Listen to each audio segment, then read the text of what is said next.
नमस्कार। Bihar news network देख रहे हैं आप। नरकटियागंज की विधायिका रश्मि वर्मा को जो है एक रंगदारी भरा फोन आया था कुछ महीने पहले, जिसमें उन्हें यह कहा गया था कि वो अगर 25 लाख रुपए की रंगदारी नहीं देती है तो उनकी जान को खतरा हो सकता है और उनके जो बच्चे हैं उन्हें भी जान से मारने की धमकी दी गई थी। और इस बार जो है मधुबनी के विधायक जो है अरुण शक्कर, जो कि ये आपको बता दें खजौली क्षेत्र से विधायक चुने जाते हैं, उन्हें रंगदारी भरा फोन आया है और यह फोन नंबर जो है किसी प्रदीप राय के नाम पर रजिस्टर्ड है। और यह बताया जा रहा है कि अगर वो रंगदारी नहीं देते हैं तो उनकी जान को खतरा हो सकता है। साथ ही उन्होंने यह भी बताया कि जब वो कल परसों शाम जो है क्षेत्र का भ्रमण कर रहे थे, इसी बीच जो है एक फोन आता है, जो ट्रू कॉलर पे उसकी आईडी जो है प्रदीप राय के नाम से बताई जाती है। उन्होंने फोन उठाया तो उसने कहा उनसे कि उस युवक की माँ का तबीयत बहुत खराब है और उन्हें सरकारी व्यवस्था से जो है उसकी माँ का इलाज कराना चाहता है। और विधायक ने तब कहा कि हमसे जो बन पड़ेगा हम करेंगे और बाकी अन्य आश्वासन सरकारी फंडों से दिया। लेकिन उसके बाद जो है बात बिगड़ गई और उन्हें जान से मारने की धमकी देने लगा। आगे खुद विधायक अरुण शंकर ने क्या कहा है, पहले आप यह सुने। 2021 को क्षेत्र भ्रमण के पश्चात हम जब घर लौटे थे और दूरभाष पर कुछ आवश्यक काम निपटा रहे थे, उसी बीच एक कॉल आया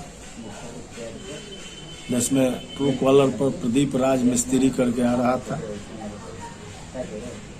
बातचीत शुरू हुई। उसने पहले माँ के इलाज के बारे में बात किया। हमने उसको आश्वासन दिया कि भाई जो भरसक हमसे सहयोग होगा करेंगे। उसके बाद वो कहने लगा कि नहीं, तुमको इलाज कराना पड़ेगा। वो भाषा रफ बोलना शुरू की तो हमने फोन रख दिया। उसके बाद वो दोबारा फिर कॉल किया और गाली गलौज शुरू किया। उसको समझाया, नहीं माना। फिर हम फिर उसको फोन रख दिए। फिर वो दोबारा किया तो मेरे मन में आया कि नहीं, उसके फोन को अब रिकॉर्ड करना चाहिए, ये आदमी हद से ज्यादा बढ़ रहा है। फिर वो गोली मारने और ये वो हम यहाँ पहुँच के तुमको मार देंगे, ये करेंगे, वो करेंगे, और जितनी तरह की गाली हो सकता है वो बकते रहा। उसके बाद हम उसका कॉल ब्लॉक कर दी। फिर संजय महतो जी को नंबर हम दिए बात करने के लिए, उनके साथ भी गाली गलौज शुरू किया। संजय जी बताया कि मेरे साथ भी इसी तरह से कर रहा है, हम भी ब्लॉक कर दिए। तब हम थाना प्रभारी को, बासोपट्टी को नंबर देकर इस पर कार्रवाई की बात किए तो थाना प्रभारी भी संभवतः उसके फोन पर कॉल किया और उनके साथ भी उसी तरह का कुछ व्यवहार किया। और वो बताया कि तो ये लड़का है और वो बता रहा था कि हम चंडीगढ़ में रहते हैं, नवाजी बिहारी राय के बेटा हैं, मेहतरपट्टी कोठी चौक मेरा घर है।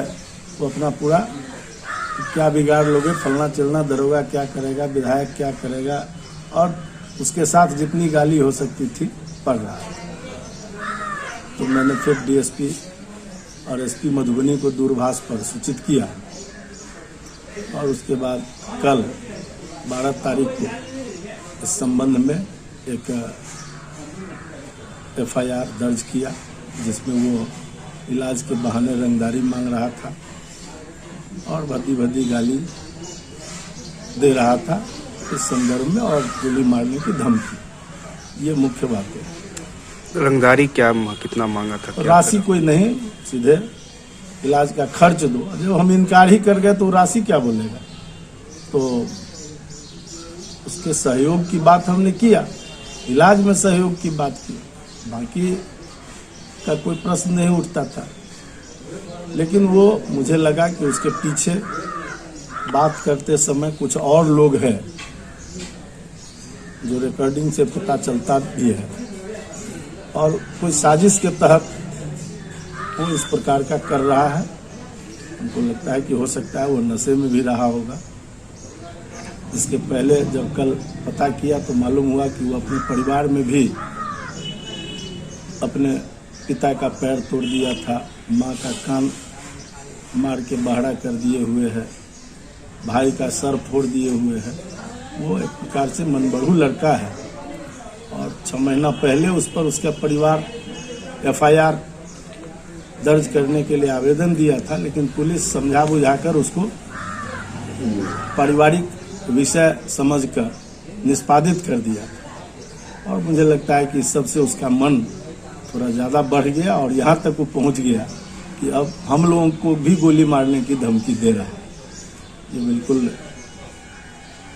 इस समय पुलिस के लिए भी चुनौतीपूर्ण बात है कि उसको चंडीगढ़ से गिरफ्तार करके लाए।